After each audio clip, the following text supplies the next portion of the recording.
President Joe Biden is calling for a global minimum corporate tax rate. It's to avoid putting the US at a disadvantage, as he wants to increase the US corporate tax rate from 21 to 28%. We're working with G20 nations. U.S. Treasury Secretary Janet Yellen said Monday she is working with G20 countries to agree on a global minimum corporate tax rate.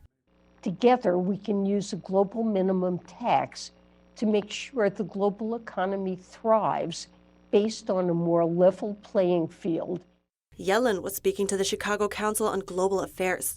The global minimum tax is a key pillar of President Biden's $2 trillion infrastructure plan. President Biden's proposals announced last week call for bold domestic action, including to raise the U.S. minimum tax rate and renewed international engagement.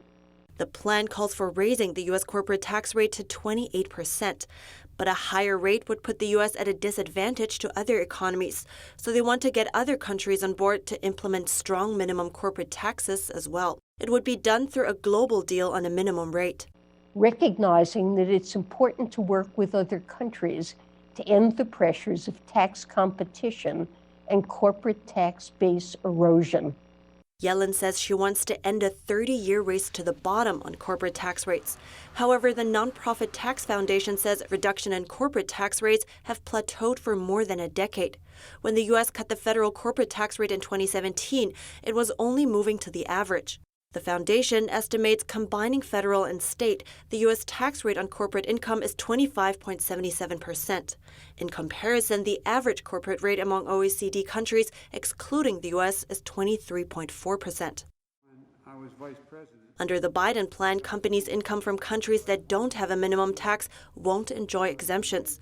The administration says the plan will discourage the shifting of jobs and profit overseas.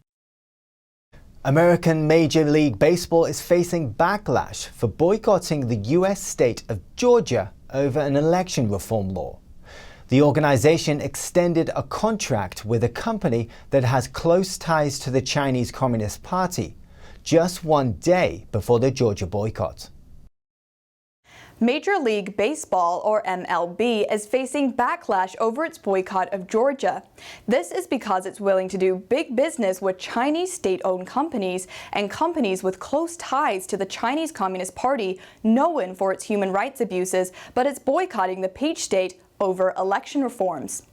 MLB has been doing business in China for years, but it's just come to light that only one day before MLB boycotted Georgia, the organization extended and even expanded its contract with Chinese tech giant Tencent, which has significant ties to the CCP.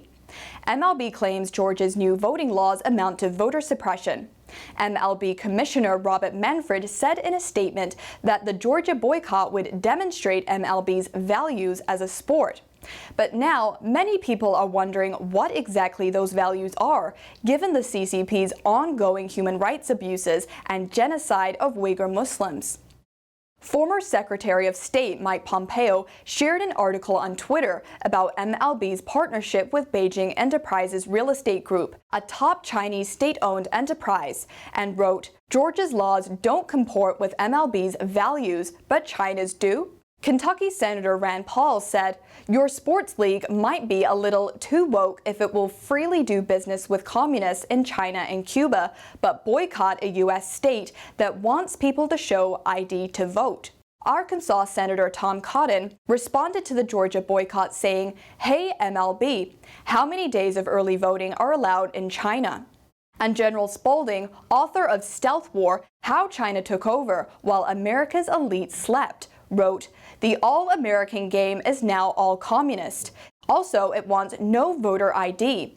Are you still blind to what's happening in America?" The CCP continues to carry out numerous human rights violations and religious persecution. Yet many large corporations have turned a blind eye to these atrocities in order to gain access to the China market. But over the last couple of years, as many of these corporations make accusations of oppression and human rights abuses in the United States while still doing business in China, A movement to boycott these corporations has gained momentum. A number of people are already saying they're canceling their MLB subscriptions. A look at China now. A new study shines a light on the Chinese regime's secretive international lending program. It says Chinese state-owned banks are required to be paid before other creditors. And that goes against what Beijing agreed to. NTD's Patrick Hayden reports. A database of China's loan contracts to developing countries shows unusual terms in providing loans. It's made up of 100 Chinese loan contracts over 3 years with 24 low and middle income countries. Researchers found that the contracts include clauses that prevent borrowers from revealing the terms of the loans. They also give China the option to request early payment and require that Chinese state-owned banks be paid before other creditors. A senior fellow at the Center for Global Development, or CGD, Scott Morris, says the contracts raise questions because they go against the G20's agreed common framework, which is designed to help poorer nations recover from the pandemic. The CGD says the study is the first systematic evaluation of the legal terms of China's foreign lending. China is the world's biggest creditor, accounting for 65% of official bilateral debt worth hundreds of billions of dollars. Morris says most of the contracts forbid countries from restructuring loans on equal terms with other creditors, but he did say China may not enforce those terms. The Chinese Foreign Ministry did not immediately reply to a request for comment. Patrick Hayden, NTD News. Communist China sent a strategic military message over the weekend. In a rare move, its warships sailed near Japanese waters. Both China and the United States have sent their carrier groups to the area. China's aircraft carrier Liaoning and 5 warships were spotted passing through the Miyako Strait off southwestern Japan on Saturday. Japan has sent a destroyer and 2 patrol aircrafts to gather information and monitor the movements of the Chinese vessels.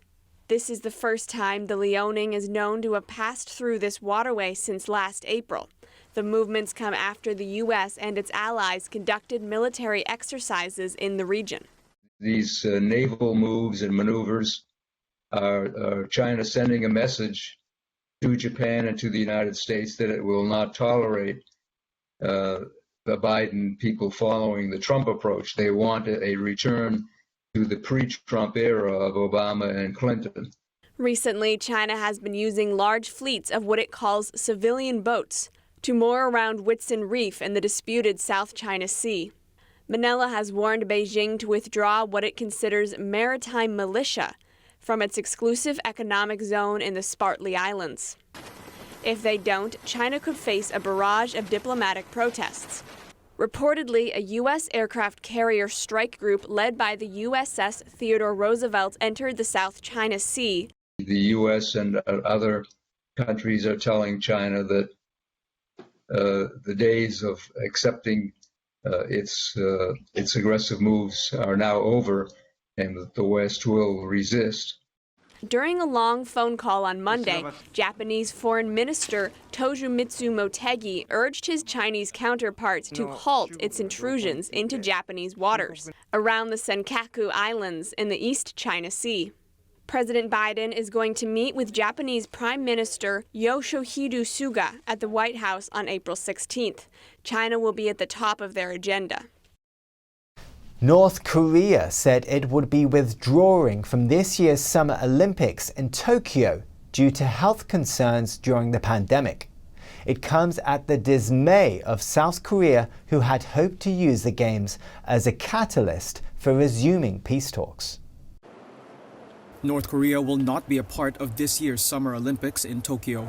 That's according to the country's sports ministry on Tuesday, which said it was due to concerns over the global health crisis.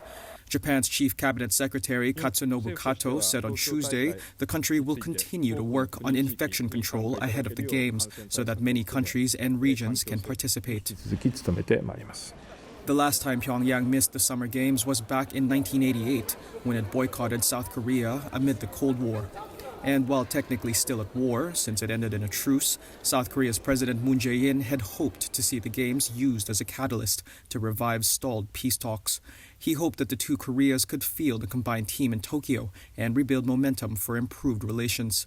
The North's withdrawal from Tokyo also comes as a setback for plans drawn up by both Moon and North Korean leader Kim Jong-un to pursue a joint Korean bid to host the 2032 Games.